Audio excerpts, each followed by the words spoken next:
Welcome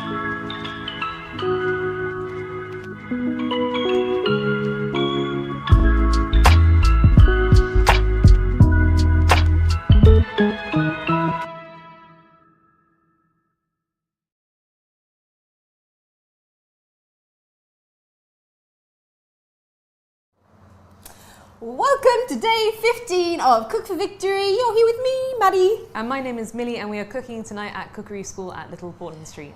And I have 10 years experience as a pastry chef over in Australia, and then I've spent my last 3 years teaching here at Cookery School. I'm from London. I did my professional training here at Cookery School, and before that was a private chef in Tuscany.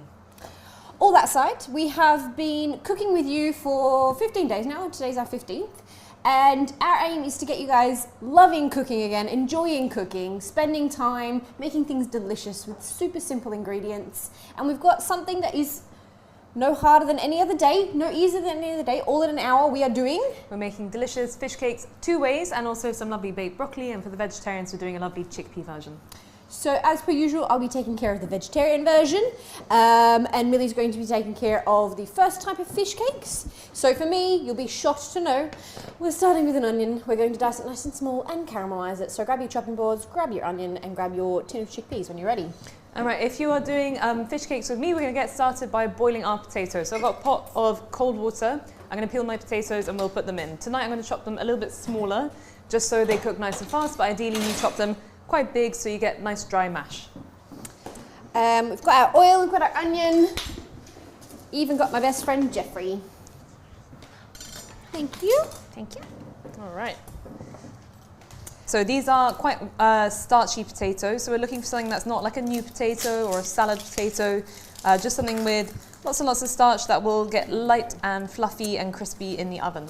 And I'm going for a very small dice. You can do this in the food processor, but I'm just going to use a potato masher today. So I'm going to cut my onions nice and small, one so that they cook quickly, but also so that I don't have to mash them that hard at the end. I've cut the top off, created myself a nice flat surface, tunnel, grip, and then all the way through to the board, and we're going to peel it until you've got a good onion underneath. I can feel that my first layer is actually quite soft, so I'm going to peel an extra layer off. Just so we don't have, you don't want to put bad onion in. Onion is like one of the carriers and one of the best flavours in it. If you put a bad bit in, it's not going to taste very nice at the end. And tonight, what we're doing is about roughly equal parts fish and potatoes. It's going to be very, very fish heavy on the fish cake, and that's how it's going to be very, very delicious. Otherwise, it's just kind of like a sad little potato cake. Otherwise, it's just potatoes with little dollops of fish inside. Okay, and we do attempt to keep everything very nice and clean using our best friend who's been with us on this journey since the beginning, Monsieur Jeffrey. Jeffrey the bench scraper. Jeffrey the bench scraper. Jeffrey, our best friend. Jeffrey, just a plastic card. If you're dicing, we are using the very end of our knife and kind of creating as small as we can, definitely kind of ½ centimetre or under, until you create, I guess it's like a fan in the end, so I'm not cutting all the way through to the root. I've just got a little fan of an onion. Nice. And then to get that small dice, you're then going the other way. So rotating it and just creating tiny little squares from there all the way through.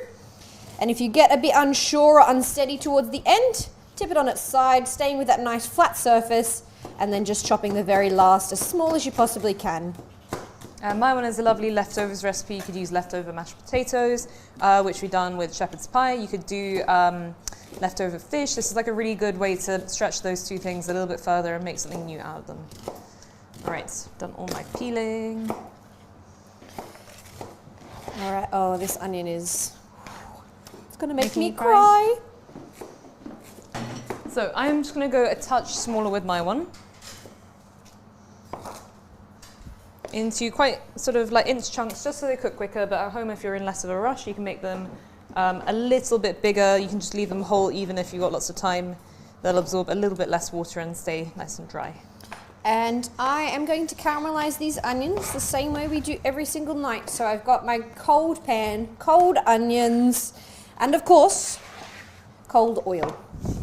A little bit of this is to put in later. You don't need all of it for your onions on the first run. So about half, or a generous half, and give it a toss till it's covered in oil. Goodbye, it's gone.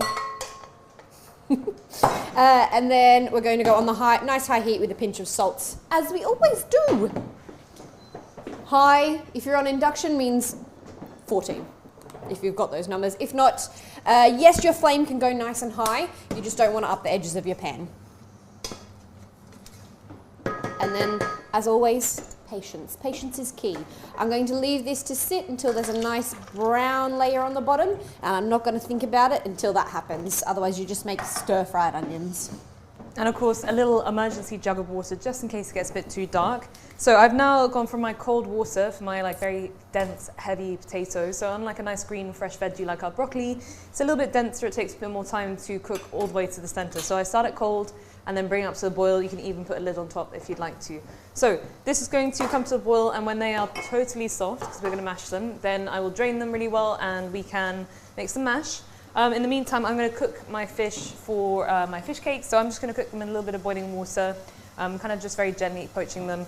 So I've got some water. I'll bring up to a gentle simmer, drop my fish into, and then once it's flaking and opaque, we'll fish it out and then we can use it for our fish cakes. While the onions cook, if you're doing the veggie version, so those chickpea rissoles or chickpea burgers, I'm just prepping the rest of my ingredients. So I'm going to peel and grate my carrots. I'm going to chop the parsley nice and fine again, so I don't have to mash it too hard later on. And then I'm going to get my lentils, get a potato masher, and start the mashing process. Lovely. The next thing I'm going to do, just to get ahead of the time, I'm going to crack my egg so I can get rid of the shell. I'm going to finely chop my parsley, and then that's all my prep done for my fish cakes. I might get Millie to help me then, if you're so quick. I'm just going to give these a quick toss. I can hear they're kind of starting to call to me. And then I'll put them off on the side until they call to me once more. So for the first batch of fish cakes, we're going to finely chop some parsley. You can do stalks and all if you feel like you can chop them very, very fine. Just while we're waiting for our water to come up to a gentle simmer, sort of starting to steam a bit so we're not too far off. And if your oven is very, very slow to warm up, this will be a good moment to get it on the heat, just so nice when we're done with our nice and high. We can go straight in. So about 200 to 220 will be great. Yeah, for us we're going 220. Technically, most of the things inside, really both of ours, will be cooked already. So it's just to get them nice and crisp and to get them to hold together. So the fish will be cooked, the mashed potato will be cooked, and for me, the chickpeas are cooked, and so will the onion. We're just looking to cook the egg to bind them all together and get them crispy. It's starting to smell good in here already. Magic of fried onions. The magic of fried onions. All right, my water is coming up to that gentle simmer. I bring it over here. So lots of steam coming off, gentle bubbles. I'm going to slip this in. It's going to drop the temp of the water, but it doesn't need to be a vigorous rolling boil because fish likes to be cooked quite gently. I've got some lovely pollock here. So in it goes, and then I'm just going to keep it high until it kind of, just because my fish was cold going in, I'll drop the temp of the water. Once it comes up a little bit, I'm going to keep it at a sort of very gentle simmer, so barely bubbles breaking the surface. And I'm going to start my mixing bowl for my chickpea rissoles. So I've got my carrots. We're not doing much with that, so that's going straight in. I'm going to chop my parsley as well, similar to Millie, so nice and fine. And then the egg can go in there as well, and it's kind of just bring it all together into a loose little kind of a patty cake. So Maddie's onions are starting to get nice and brown, but they're going to begin to burn if we don't add a little bit of water. So I'm going to add a big splash. Dissolve all of that sugar that's building on the bottom, let it boil off, and then it will just continue its thing. And then I will give you a hand, my friend. Thanks. Smelling good already. And the onion didn't make me cry nearly as much as I thought it was going to. For your parsley, just always keeping your hand on top of the knife if you can. If you've got a Jeffrey, it's great for bringing it all together, scraping it off your knife. Ooh. We spent too much time together. We are together. one. Right. So I'm going to set my parsley aside for my fish cake. So at the moment we've got potatoes on the boil. Fish coming up to a simmer just to gently poach until it is flaking and opaque. Maybe 5 minutes to 10 minutes if you've got a very thick piece. I've cracked my egg and I've got some salt, pepper and Tabasco ready. So my prep is all done. As I was saying, you can just use equal parts mashed potato and cooked fish if you have it on hand already. Right, what can I help you with, my friend? I'm also almost done. So I'm going to start to kind of bring the rest of my ingredients together. I might take a quick look at the onions. Oh, you've got a good hit of water inside, so it's actually fine to forget about for a little while. So in terms of the rest of the ingredients, we've got, again, an egg for binding. Got some polenta. It also is going to dry it out a little bit, bring the moisture in, make it a little bit crispy. If you're feeling fancy, the polenta can go on the outside as well. And then, of course, chickpeas, the majority of our mix. So I'm going to give them a really good drain. Any excess water is just going to go into the mix, which we don't want. And they're already cooked, so all the hard work is done. All done. And then you're going to get your potato masher. You can do this in a food processor as well. You're just going to keep it on pulse because we don't want to make a puree. We don't want to make like anything liquid or like that. So a masher works just as well. We want them to be mushy, but not a liquid or not puree in any form. And you can get your good friend Millie to do your mashing for you. So we want a little bit of texture. So ideally just breaking them up a little bit. It'll help to release some of that starch as well, which is going to help them bind together. And chickpeas are a really good source of vegetable protein as well, lots and lots of fibre, so good thing to incorporate. I can hear my onions calling me. They're screaming. They are. They are getting that nice golden colour on the bottom. So I'm going to scratch it off a little bit to get them nice and caramel. And I'm going to put, oh, actually they're okay for a little bit longer. We do want a dark golden colour. This is a lot of your flavour.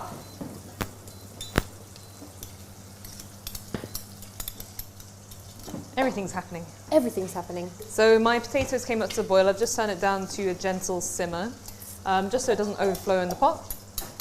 That's what's been happening on my end. So I've done most of my mashing at this point. Just going to give it a quick stir, just to make sure I'm doing it evenly, mixing everything up. Needs a little bit more, because I've still got quite a few whole chickpeas, but it's actually already beginning to bind and stick together. And we don't even have the egg or the blender in there. Maddie's onions getting nice and brown, big splash of water. Step back from the steam. Onion facial, every night. And already they are, once this water boils off, they'll be ready to add in. They're looking that lovely mahogany colour on my little onionometer. We started here and we're now up to about here, which is great. So a lovely sweet caramel flavour. It's going to give nice colour, but also a little bit of sweetness and lots of extra flavour. So we are almost there. Lovely. So I'm going to go in with kind of the rest of the ingredients. The majority is in there. All we're waiting for now is those onions. So I'm going all my polenta in. And polenta, if you have not heard of it before, it's just like a ground cornmeal. Yeah. Very good at absorbing extra moisture. A little bit crunchy and gritty as well, which is nice. Yeah, can give it a nice crisp, can create a nice crust as well. And gluten-free. In terms of your consistency, I did keep the aquafaba, which is the liquid left over from the chickpeas. It's really nice and starchy. Instead of adding water or something to this, if it is quite dry, I'll pop a little bit of that in. We'll see how it looks once it's got the onions in there.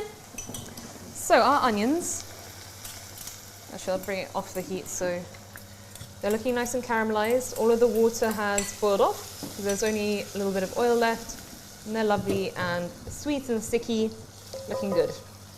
So can we say all in? All in once Maddie's mixed in her egg, just so we don't create a little scramble in the bowl. Hot. Goodbye. A donation. Yeah, a donation. All right, looking good. So this is also going to help to hydrate everything a little bit. All in. And get all the oil in there as well. It's all just good Such flavour. Good flavour. Oh yeah. Looking good. So in terms of consistency, what we're looking for, it's on the dry-ish side. It could potentially have a little bit of that aquafaba, so that polenta is really doing its work. It's starting to soak up all the liquid, which is fantastic. This is kind of the driest you want it. You can add a little bit or you can keep it like this. Either or will work very well. Depends on how quickly you want it to cook. So I'm going to add just the tiniest dash, probably like 10 to 15 mil if I'm going to guess. And aquafaba is quite a good egg replacement as well, because it's got lots of protein in it, so it will help to bind it as well. And so now that mix is ready. except it doesn't have salt in it. Which, we did have a little bit of salt in our onions, but I am going to put that pinch of salt just to carry the rest of the chickpeas. And usually tin chickpeas don't have any water in them. You have to check each one's slightly different. They do sometimes. You're so right. But yeah, you don't want to go too nuts on the salt because we can always add it a little bit later. Optional Tabasco as well if you want it at this stage. All dealer's choice, personal preference. In terms of your sizing, these are going to go straight in the oven, that nice hot oven. A little bit of oil on your tray, and then we're going to put a little bit of oil on top to get it extra crispy. I'm just going to And I think we can probably either wet or oil your hands when you're dishing them out, or use a spoon if you don't want to get your hands mucky, all good things. I am going to check my fish because it's been in for about 5 or 10 minutes now. So checking fish, it should be flaky. So when I push it, kind of gently, it should just flake apart and be totally opaque in the center, which is great. It's how it's looking already, which means it's fully cooked. And we want fully cooked fish for this, so it's perfect. I'm going to fish this out into a bowl, and then I'm going to check my other pieces, because some of them were slightly different thicknesses. In terms of your shape and size, we want to be going not too thick. So don't make something like, that's maybe what, 1.5 kind of centimeters, any higher. They're going to get really dry on the outside, but they'll still be a little bit raw on the inside. So we want them cooking nice and evenly, but most of all, we want them getting crisp. You have nailed that texture. Dry. Well, thank you. And size, depends. These make a fantastic burger patty as well. They're not just fish cake replacements. So you can make them a little bit bigger, but always not too high. So you want them nice and flat, so they're cooking really evenly. You can make little baby ones as well. Great, this is all cooked. You can always add a little salt or vinegar to your poaching liquid as well to give it a little more flavour, but to be honest, most of it's going to come from the parsley, a little bit of Tabasco and stuff, so not totally necessary. Would you like a hand? Really good. I think I'm almost done. Right. How's your potato? My potato is not doing very much. I'm going to check it, but I don't think it's very far along. Okay, I'm going to make about... Ooh, no, maybe it's... So I'm using an exceptionally sharp knife, but you can see it goes in, but it stays there because it's still not cooked. So if it slides off very easily, which it's definitely not, it will be fully cooked. So it needs to go in like butter. You can even use like a dull spoon or something to check how sharp, how soft your potatoes are. Just going to turn up the heat a little bit, just so they are cooking fast, but just hopefully not boiling over the side. I'm going to put my fish to the side as well. And I've got 7, I would say, medium-sized rissoles. So again, depending on your size, 6, 7, 8 if they're small, or you could go 4 or 5 quite large ones. And I've given them a good amount of space. Would you like a little oil on the top? tray? Yes, and Mill's going to oil the top while I give my hands a quick wash.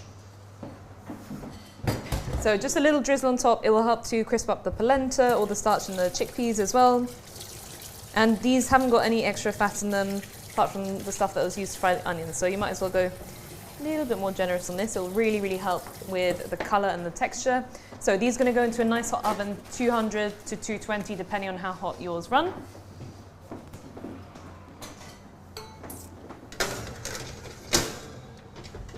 And we're just going to forget about them for now. So that was our veggie version, but we'll show you now how to make some delicious baked broccoli.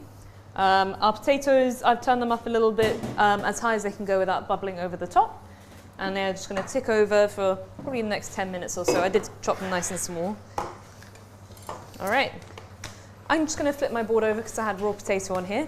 But we're now going to divide up some broccoli for our side. So I'm also going to do the magic flip. Yeah? Yeah.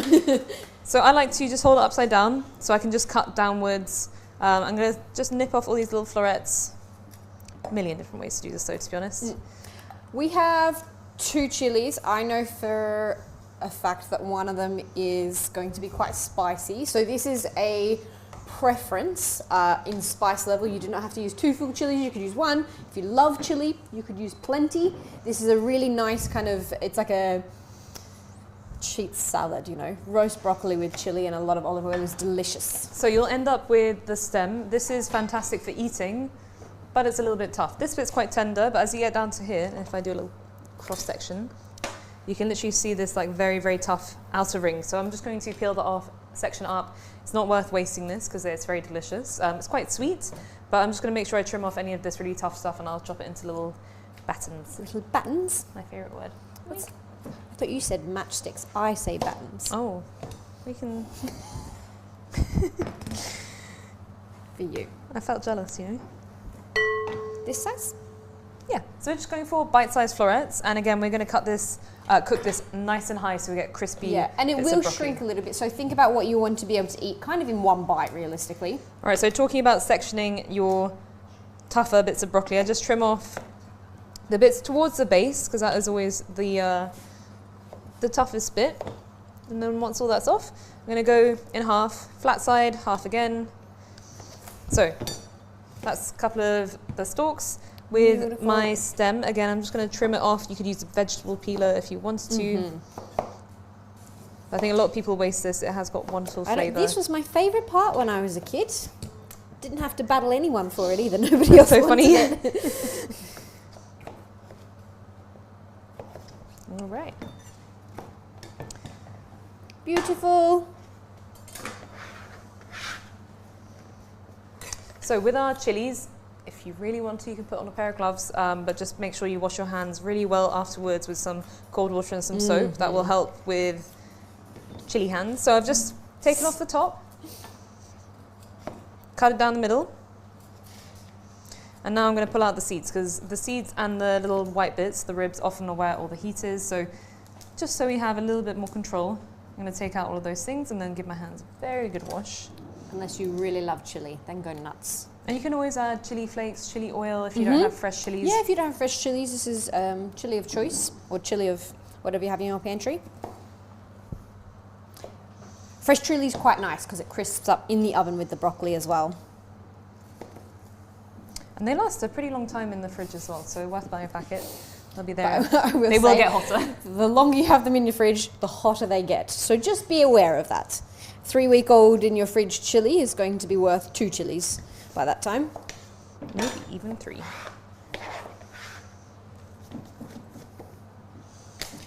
All right, I'm going to go slices. You could do a fine dice if you wanted to. And we're going to pop this all on a tray with some olive oil and roast it along with our chickpea rissoles. Yeah, it's almost everything in the oven tonight. Your fish cake's going in the oven, my fish cake's going in the oven. We will show Broccoli's you going in 2 the oven. styles, so we'll do some in the frying pan as well. And of course our chickpea burgers, our fish cakes and our second type of fish cakes can all be done in the frying pan if you want to, but they do cook quite nicely in the oven. And the nice thing is, if you've got the oven on already, it's nice to do a side that also is baked just to save a little bit of electricity. You might as well use the whole oven if you've got it going. Right, I'm nearly there. Right. So we've got lots of lovely red chili, we've got some olive oil and rapeseed oil, and a little bit of salt.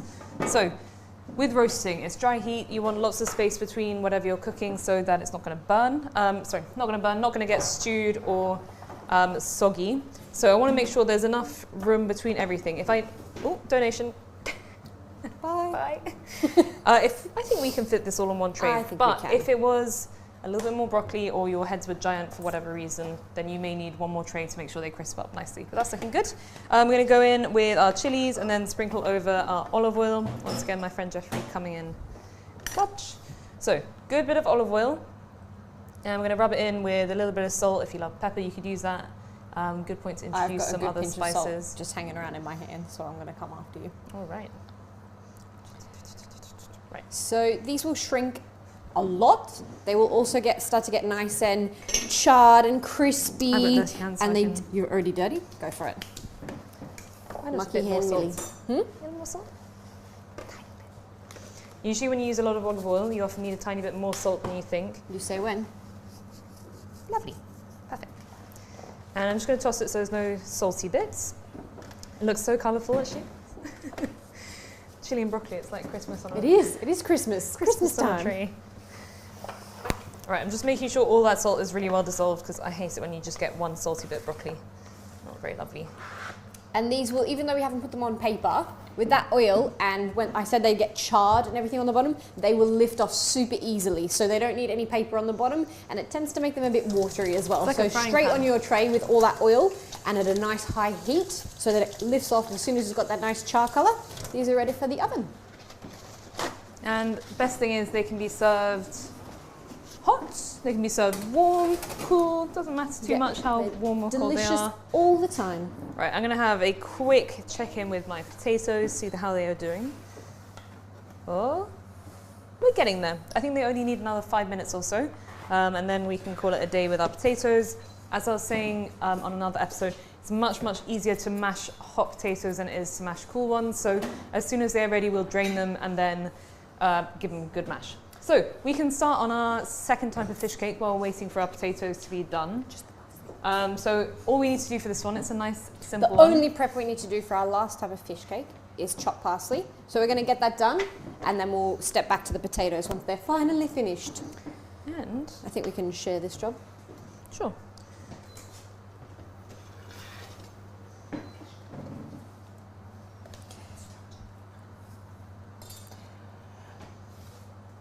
This is the last thing we have to chop, and then we're going to clear our boards and we're going to finish mashing the potatoes. So we're just going to chop this parsley for the last fish cakes just so we can get it out of the way and clear our boards.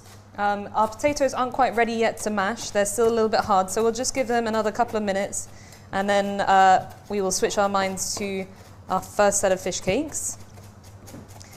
And then we can clear it, yeah. And we can, Everything last chopping done. for the night. Okay, so once we've done our parsley, we can put our boards away. And this is almost everything in the oven. So these types of fish, I was going to say, send us a sorry. photo of what you're doing. If you're doing both types of cakes, you've got chickpea rissoles in the oven, or regular fish cakes in the oven, let us know. We are ready with our potatoes. So I'm going to just drain these by the sink, but we want them as dry as possible so they're not carrying lots of water, which isn't very delicious, into our fish cakes. And I'm going to do a quick clear so we can do fish cakes in peace. All right. So give them a good shake and let some of that extra water drain off, because all of that extra water is just going to make it a little bit sloppy and a little harder to manage and shape. And now it's back to potato mashing time.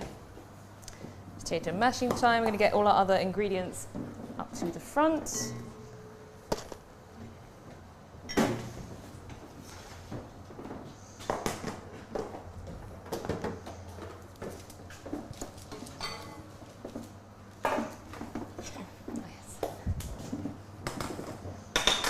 So you can mash it in the pan. I'm just going to mash it in the bowl that we're going to mix everything together in.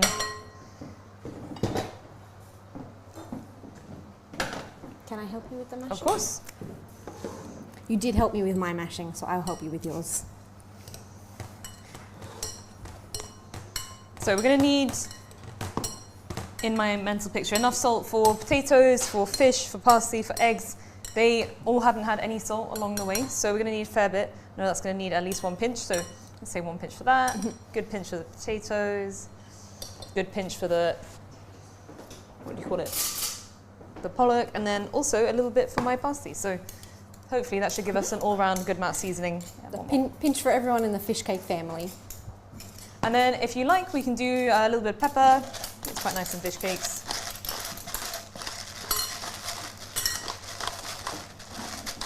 And just a tiny bit of Tabasco is quite nice, give it a little spice, but it shouldn't be like a spicy fish cake. Just enough to, you know, tell us there. Just a little bit of heat. You always say just a little bit of heat. Not hot, but just delicious. So I'll just mix those in, because our potatoes are what are going to encase the whole fish cake. So if this is really well seasoned, then everything will be pretty good once it's mixed in. And also to push out a tiny bit of heat, because again, once we add our egg in, it might potentially scramble. We just want to make sure it cooks in the oven. Don't want scrambled eggs. And this is looking nice and dry, which is perfect. So I'll add in my parsley and my egg. Give this a good mix at this stage. We're going to try and intentionally keep our flakes of fish like really, really big so they don't get totally mashed into our mix. They look beautiful. Thank you. I'm going to help out. Can I go in with the egg? Yeah, of course. Yes.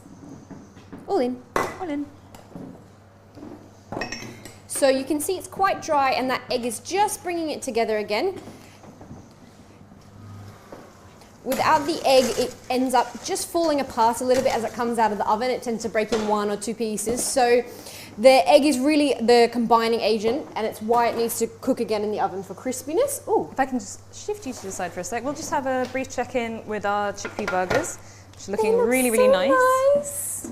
I think at this halfway stage, we can just do a quick little flip so they're cooking really nicely on both sides. Oh, nice and then they can just go golden on back in the bottom. oven. I'll also rotate the pan. And they've got a really good consistency. They look They fabulous. do. Holding together really nicely. And you're gonna get that nice crispy color. Great. That's that. I'm going to do, Sorry, madam. And our broccoli is nowhere near done. It's only just gone in, but I'll give it a little shake for fun. the same thing for our fish cakes. I'm going to put a nice drizzle of olive oil on the bottom. And then we'll put a nice drizzle of olive oil on the top as well. And we can even use this so we can get our hands not too mucky, I think. So with my pieces of fish, I'm not even going to flake them up, to be honest. I want them to go in as big as possible because as we mix it, they will break down. Oh, and I'm just going to pour away a little of this excess water. Because again, we want this kind of quite dry. If it's very, very wet, it'll just be a little too sloppy on my pan. Yeah, this is nice if you get big chunks of fish, not like fish puree. So I'm mixing it in. They will break up, which is why we want to start with them on the bigger side. If you find any bones, good point to pick them out, rather than when you're eating them. And this is like a lovely weekday lunch or something. You can have these cold as well. Yeah, Make up a good batch of them, very scalable as well. These reheat really nicely. I think we are almost there. And you can see it's a really, really, really high proportion of fish because they're fish cakes. They're not potato cakes with a smattering of fish. And I think that's why like most of the ones you buy in the shops are so disappointing. Like they're all fish, they're all potato and fillers and like nasty things. They've mashed their fish as much as the potato, so you can't tell there's fish in it anyway. So we want nice big chunks. I am happy with that. So I am going to start shaping these. Again, you can make them as big or as small as you want. If you're doing a starter or something, maybe you're going more like sort of burger size, but we're going to go a little bit smaller. Just so we can they actually make a lovely little nibble as well. A little nibble? Mini fish cakes, some barbecue sauce. How small are you going? Okay, I'll take a little bit off mine. So, of course, you can fry these in a pan. Also very nice. You could dip them in a little bit of flour. Another thing you can do is breadcrumb them. So we've already done breadcrumbing on one of our Friday night specials. If you've not watched it. Lots of different ways to make this like very, very crispy, a little more indulgent. We're going everything in the oven for now, but we will pan fry something else in a minute, just to show you what it looks like. And just that little bit of egg and mash is holding us all together. And again, technically these are mostly cooked. The only thing that really does need to cook in the oven is the egg, which takes very, very little amount of time. This extra bit is just to get them crispy on the outside so you're not just eating a warm egg mashed potato. I say it like that. Sounds terrible. So enticing. I know this is going to be delicious. Pollock, if you've not heard of it, it's just a little bit like cod, but a nice sustainable fish that we can catch in the UK. And very meaty. Like a big flakes. Yeah, big flakes. It's quite a neutral kind of flavour as well. It's not horribly fishy. Very good. Do you need some more? All yours. One big one at the end. Ooh, my hand's getting a little bit sticky. Yeah, same. Give one. Donate to the other.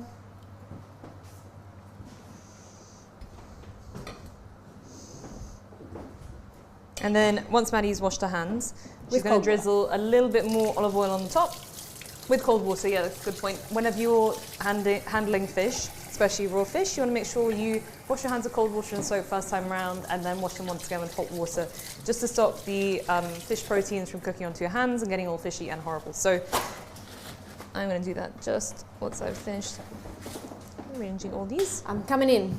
I'm coming in? Right. Crispiness. They're going into that nice hot oven as well with our broccoli and our chickpea rissoles.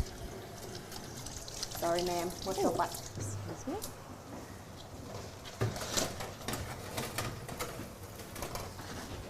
And we're looking for that similar level of crispiness as our chickpea rissoles. So of course, good moment to pack down everything you don't need, do a little bit of washing up while you're waiting for everything to bake. Maybe make a nice little salad or something.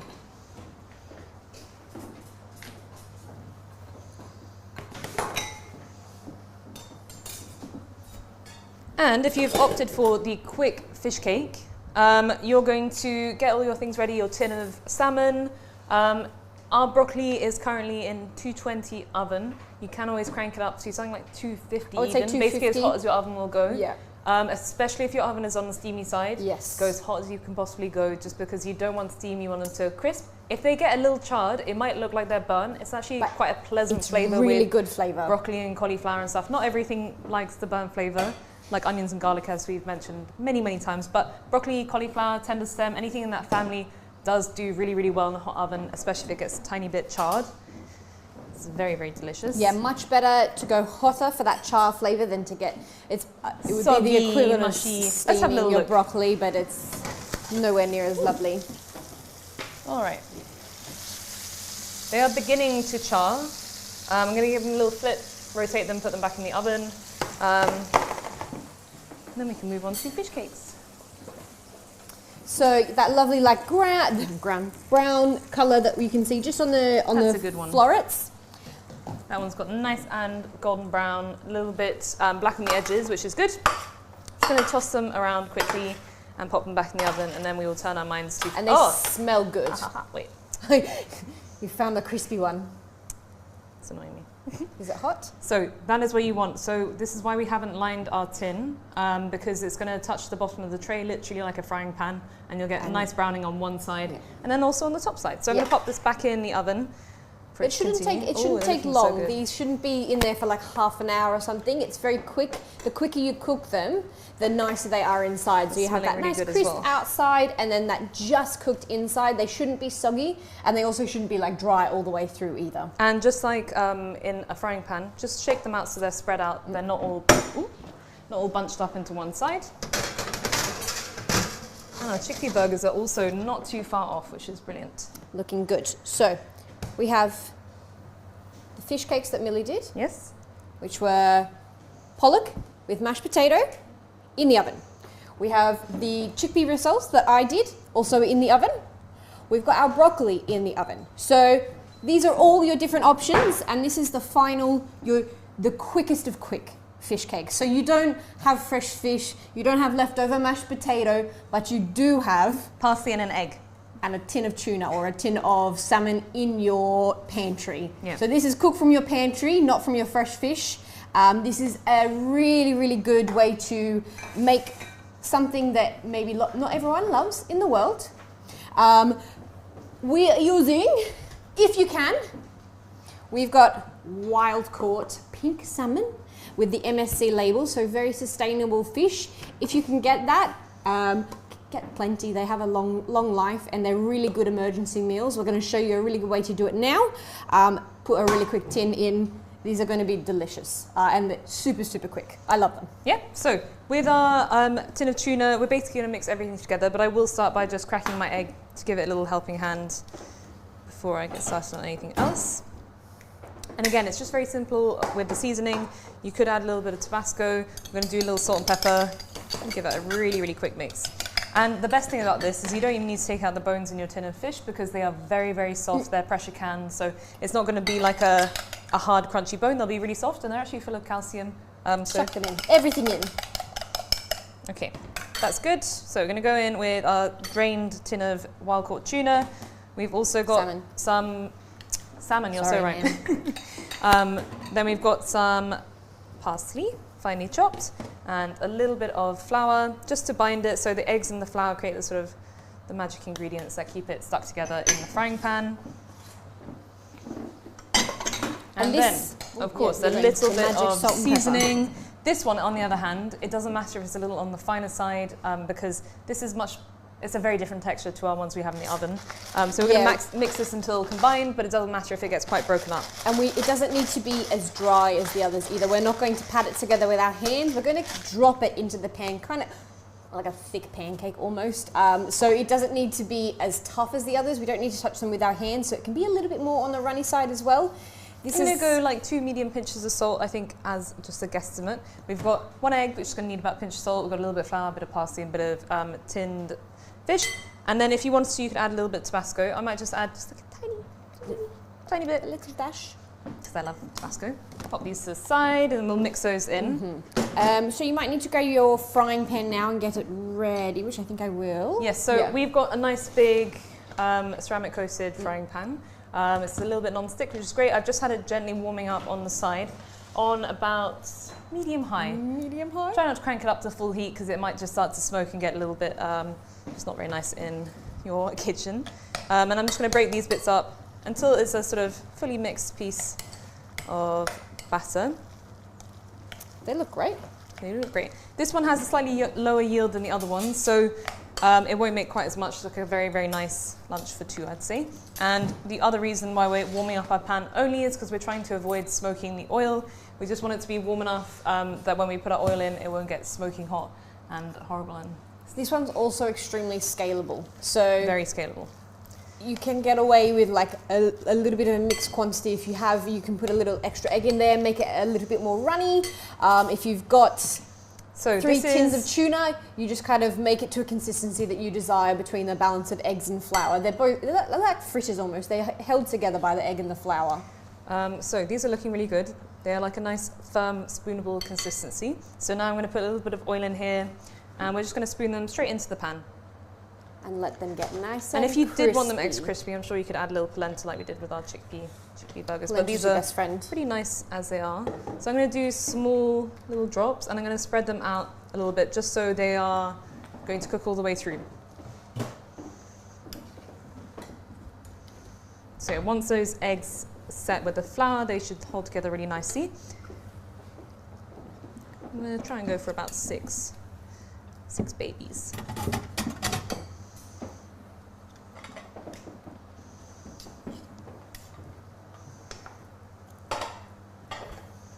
And then leave them there for forever. If they don't come up, if they don't flip, they're not Don't brown touch them. enough. You just leave them. Patience, patience, patience. Yeah, and that's the same with frying just about anything. If they're sticking to the pan, just let them go. Just They leave need to them be. form a really good crust and dry out a little bit more before you can move them again. Oops. All that parsley looks really good. Sorry, last one. And then I'm just going to pop this extra mix on top of a couple of the other smaller ones. And then we can have a little look at our I'm going to check what's in the chickpeas. oven. There's more in here. And we'll see how the pan is going. If it's looking like it's drying out, I'll add a little bit more oil. It's coming in hot. So for our chickpeas, they look, I will say, awesome. In terms of your cooking times, technically, there's nothing too much that you're looking for. By 10 minutes, the egg's going to be cooked. So what we are looking for is a nice kind of crisp top. So at least like a nice flat kind of golden top, and we'll check on the bottom as well. So they've got that nice kind of golden color on both sides, which is fantastic. If you continue to cook them, you just run the risk of drying them out completely. These for sure can take 5-10 minutes more, but they are ready to go now. I'd be very happy. Don't cook them in excess. You're just drying through to the very center. These should still be really, really nice and moist because of those chickpeas and that egg. Oh, these are calling and my name. they smell So good. absolutely fantastic. And they're very hearty. Like they will fill you up for a very long time with all those chickpeas, like the egg and everything inside. They're a good meal, and they make a great burger patty as well. So super, super versatile for those ones, which we love. Can be used for many things, and they can be smaller as well. They can be little babies. And our other fish cakes that are in the oven, so those kind of 2-stage fish cakes in my mind, because they have mashed potato and fish in them. They look all right. They need a little bit more crispy time until they get as good as these. Oh, but I think our broccoli is almost there. So these have started to get nice and brown. You can see the chili is crisping up, which is really nice. I'm just going to check and see how cooked they are, because it's ideally Doing them really, really hot means they maintain a bit of that texture and a little bit of crunch whilst charring. So it's best of both worlds. It's not soggy and it's got great flavour. It's perfect. This is my favourite way to do broccoli because I personally do not like soggy broccoli. No, so if it's still crispy and it's got like a good crunch, I'm very happy. We are there. So for example, I know it's cooked, but it's not like total mush when I go in. Let me find that. It won't even stay on. It won't even lift. It's very, like your very potatoes. soft. But it's still got a little bit of crunch, which is perfect. Lovely. So at this point, if you wanted to, let them cool down a little bit, taste one for seasoning. If you need an extra pinch of salt, you can do that. And that's our side. This is a lovely side. Yeah, good hot. Really nice room temperature as well. I think it gets a bit more flavoursome when it sits to room temperature. And if you wanted like a little bit of acidity, you could do a little sprinkle of lemon juice, or balsamic would also be really, really nice to give them. But this is just a lovely, easy side, and particularly if your broccoli is not as inviting as it once was, and it's maybe looking a bit sad in your fridge, this give it a quick brings it back to life. roast. It honestly does. All the olive oil, you know, not moldy and soggy, but if it's looking a little bit maybe not as you don't want to steam it. Yeah.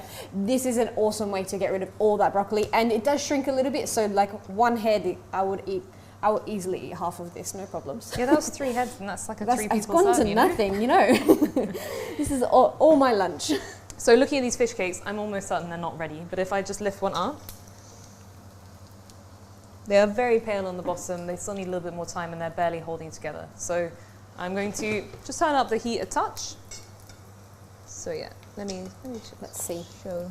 Yeah, very, very pale on the bottom. Crispy. Our little salmon fritters. I'll just turn them up a little bit, but they definitely got enough oil in because we're getting crispy on the bottom. If you find they are burning really, really quickly, they've only been in the pan a minute or two, they maybe need a little bit more oil to conduct that heat. We're going to give these a little flip. We're going to see what they look like on the bottom. Again, they are mostly cooked already, so they don't need a ton of time to dry them out, but they do want that nice golden crispy both sides. Do they need maybe a little bit a little more? bit longer. They're a little bit. What does this one look like? I think I just that might have had all the very potato. poorly. Yeah. Okay, Okay, we're going to not give them too a little bad. bit more Yeah. time, but you can see they are setting. So for the most I'm part, going to give them just the tiniest bit more oil little helping hand. for the crispiness. We're obsessed with crispy here in the cookery school. It means it's delicious.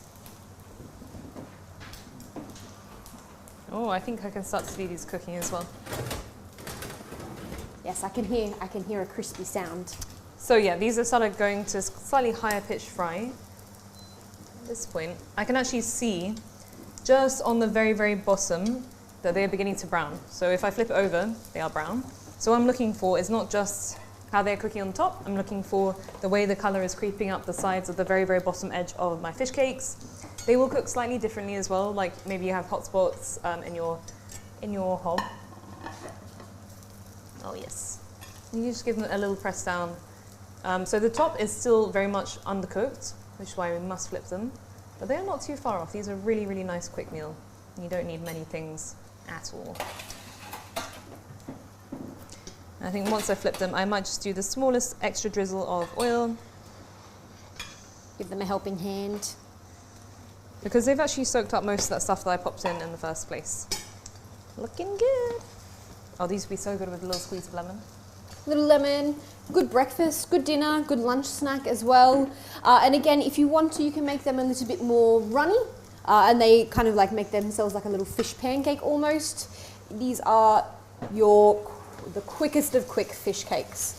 So, just another couple more minutes to get them nice and golden brown, but they're looking, oh, look at that. I know we get to plate up tonight, I'm very excited. I have turned up the oven for those last fish cakes, just in the hope that we're going to get them crispy and we're going to get a nice plate of everything tonight so we can eat. I will say as well, we often do the first fish cakes we showed you in the oven, just because they're a little more fragile and turning them over, they haven't got quite as much egg in them, they can just disintegrate. So these ones have a little bit more of a close texture, they stick together a lot better, so that's why this one's very well suited. The flour, but you can do either or, you just have to treat them slightly differently. You can pan fry if you want. If you're pan frying everything, just make a whole night out of pan frying. It's just we were using the oven for most of our things tonight, so that's why we popped them in the oven.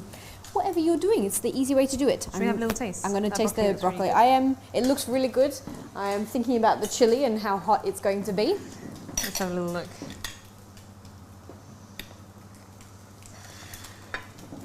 Okay. That's good. It's good. Yummy. I want to try a bit of your chickpea burger now. That extra pinch of salt was good. I'm glad you did that. So these ones, they got really nice texture. They like hold together and then they just crumble apart, but they're nice and crispy. Oh, risky. And actually they've got like a little bit mashed chickpea, a little bit whole chickpea, so they've got a good texture as well. If you manage to get yours into a food processor, I'm letting my steam waft out. If you manage to do yours in a food processor, you're just pulsing until you really don't want to have, it's not hummus, so you don't want to have like a really liquid base. You want it to be quite chunky to, I guess, to emulate the fish as well. Oh, we are there. So, once again, the kind of sound of the frying just got much, much higher pitched, which means most of the water is boiled off. And when I flip them, once again, they're beautiful golden brown on the other side. So these are ready to come out, and I've just got a little bit of paper towel so I can drain these. Otherwise, they run the risk of getting a little bit greasy and soggy. So, good point to break open the ugliest one. If it needs a little bit of salt, you can just pop a little bit of salt on Millie, top. there's no ugly ones. They're all beautiful. Thank you. You're a very nice lady. Lovely. So that was just 1 tin of salmon. Yeah, 1 tin of salmon. And suddenly we got like A little lunch bit of for flour, 1 egg. Perfect. And again, breakfast, lunch or dinner, cold, warm, hot, they are fantastic. They kind of get better with age as well. If you have them in your fridge overnight, they just get more flavoursome. So they are good any time of the day. So we just smashed that one out of the park. That was a nice easy one for you guys tonight. And you could do all 3 in an hour. So nothing. Yeah. I mean, we managed all 3 and the broccoli in an hour. So if you've managed to keep up, I say that always because fantastic job. We've got all these like fantastic equipment at home. So send us your photos if you are managing to keep up with us tonight. If you're just making one type of fish cake, you can send us a photo of that. These ones, they're all really, really quick to put together. I think you talked about the mashed potato and the pollock fish cakes. They're really good with leftovers. The fish doesn't have to be beautiful. It doesn't have to be freshly cooked. It can be something that you've maybe got from the night before and you've got some mashed potatoes or some old potatoes hanging around that you can just put it together. They are really, really good with leftovers and lots of herbs, just an egg to combine. And hopefully we've shown you that you can sort of fish cake lots of different things. You can do it pulses, you can do it fish tinned cake fish, everything. fresh fish, cooked fish. It's a very, very flexible recipe. And hopefully, encourage you to not throw away leftovers at home and reinvent them into something new. Because I think sometimes it can be a little bit like you don't want to just eat some old fish. I think, fish the next day, looking at it again never that good. But this has much better texture. You can cover up flavour with a little bit of Tabasco, a little bit of pepper, maybe like a nice like chili sauce or something that you have lying around. Yeah, chili sauce is the best. Sweet chili sauce is even better. And then again for your chickpeas, I think they follow a lot of vegetarian style patties in that you cook your onion, chuck everything else in, mash it to a nice consistency. But the polenta is what has made it like quite crispy and help with that golden color. So I think I don't see that very often. I don't eat meat very often, so I make a lot of chickpea. Yeah, I eat a lot of chickpea adjacent recipes. So I don't see polenta very often, and it does really help with the structure and drying it all out, making it super crispy. So these are a very good one to keep in your memory bank if you don't eat meats. All right. Let's see, I did crank up the oven for those lasted fish cakes, so maybe we can flip them. They have a little bit less structural integrity than these two. Oh yeah, that's looking much nice. better. They look beautiful. Sometimes they just need an extra 5 minutes just to set that egg and for the flour to begin to cook. It's that same notion of the ones that were in the pan as well. They will lift much easier once that cooked, brown is holding them together. The brown, look at them. The caramelization. I think these two had the least mash, which is why they're the least held together. And I think we gave up on those towards the end. Again, those are your ones who check the seasoning. So I'll just put them in again for a little bit longer, but they are basically ready at this point. Everything went in cooked. We are just going for crisp. Beautiful. So for tonight, we've got these beauties. Our broccoli, lovely. For tomorrow night, try this one? Is it going to be 1,000 degrees? No, it won't. She says. Oh, that is nice. So hot and steamy, fully cooked, but it's a little bit crispy. You don't have to eat it. You could make that into one big one. I'm thinking about like a fish pancake. I was also thinking. That would be so yummy. You get less crisp overall, though. Lovely. That's good. And crispy. Actually, that fish is really nice, the salmon. I think it needs just like a tiny, a little bit of heat Tabasco. from that Tabasco. Yeah. Optional. Very good. What have we got tomorrow night? We're doing chickpea curry. curry tomorrow night. So actually something almost Totally entirely different. So- We're stepping away from the British or continental seasoning, and we're going to dip into the curry flavors. Just a super quick one. The chickpeas will be cooked already, so we're going very, very like in a second chickpea curry. Yeah, another like pretty store cupboard friendly recipe. It's a good idea if you can to just like slowly build up bits of pulses, things like tinned fish, because you can just whip up a meal really quickly, especially if you have a little bit of parsley in your fridge, maybe a little bit of coriander, and then suddenly you've got a meal. Yeah. The chickpea curry, that's very hot. Sorry. Yeah, it's okay. So other things you could just, if you have a little bit of mash left over, make sure you can even use up tinned fish if you don't have to use the fresh ones that we use today. So lots of different ways to spin just two very simple ideas, baking and also frying lovely sort of cakey. Side salad with your sad broccoli in the fridge. I talk from experience. My broccoli sometimes get a bit funny. You don't have to have the best of the best all the time. I know. I think everyone is Obsessed with having beautiful obsessed with ingredients having all like the time. best of the best and using the best of the best. But there are some things that don't require it. If you're roasting it in a really hot oven and crisping it up, it doesn't need to be your best and brightest. It can be something that you've been eyeing in the fridge for a little while. Or maybe you just forgot it. Yeah, or maybe you just forgot it. One last Which look at our also beautiful happens fish all the cakes. Right, these are looking gorgeous. We have a medley. We're going to plate these up, and that is fish cake 3 ways. Fish cake 3 ways, one without fish. Thank you.